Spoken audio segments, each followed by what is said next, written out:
Amada.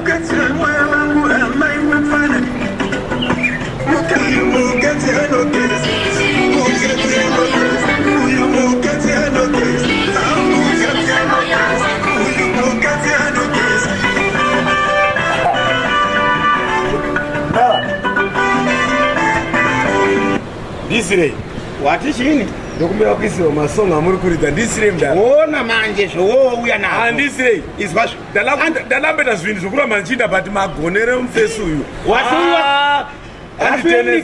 Rasuya munikazi mavheri. Ndateneswa mukoteneswa so aiwa. Ndisire. Unoziva kuti chini? Isusu ana achati bweke tinozive ngoma dzokuridza. Unoda kuti ndikuisire unoziva kuti ngoma yani? Pano mungachamuzivero. Magonere akwe nyika yese inomuziva kumaredhiyo, kuchechi, kubhawa pese inongova Louis Ngara. Pese anogona uyu. Batatano. Unonga uno. Mwakakwana musoro mwako. Aiwa gona nogona. Unokona. Miziki yakuita zvokumburunga kudayo. Yosvika yoti mhamuzedze vanhu. Reketa ndakanyarara. Yobva yototi mhamuzedze vanhu. Underground pane vanhu apa. Exactly. Miziki yako yakasvika futi underground. Midzimu yese inoiziva. Upground yakasvika futi. Kumaheavens. Anogona pese uyu. Louis Ngara unotake ngoma kutaka zvekwamaita kai. Kugona zvako anogona. Unokonawo. Vamwe vangatera iye ari kumberi. Alright. Anogona. Ndara chirega ndazopedza tenguva. Chindisira miziki. Chindisira. Izvazvo. Usandinyengerera weite manyengerero. Andibekeri muntu ngoma. Munhu unogonera munhu wese. Neni ndoriwo fani rakwe. Kumba kwangu kwese. Nharaunda yedu yose vanongoti Louis Ngara. Kuinda kuchechi ndiye Louis Ngara. Waiti ndiwe okay? Muntu wese pashi reshe nevayungu vanozviziva kuti kuna Louis Ngara. Amuisa unokona. Saka chiswa. Sheka ngacheka nyawanza. Manje ndikuronzere. Chindisira masoma. Mandi betu.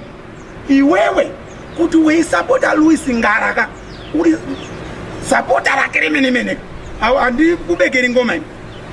Kune maplatform unoone ngoma dza Louis Ngara. Unoenda pa Facebook. Wotonyora Louis Ngara. Wolaika Facebook page. Wobvepo apapo. Wotuta.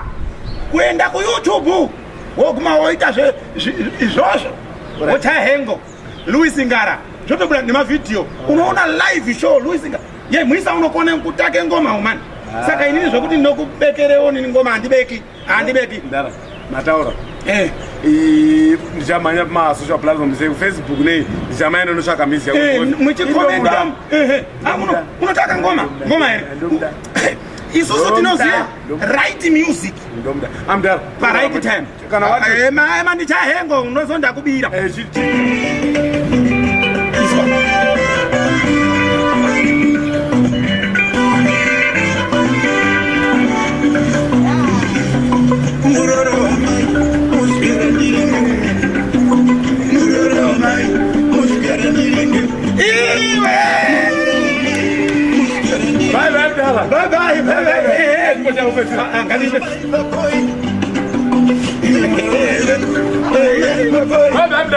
Bye.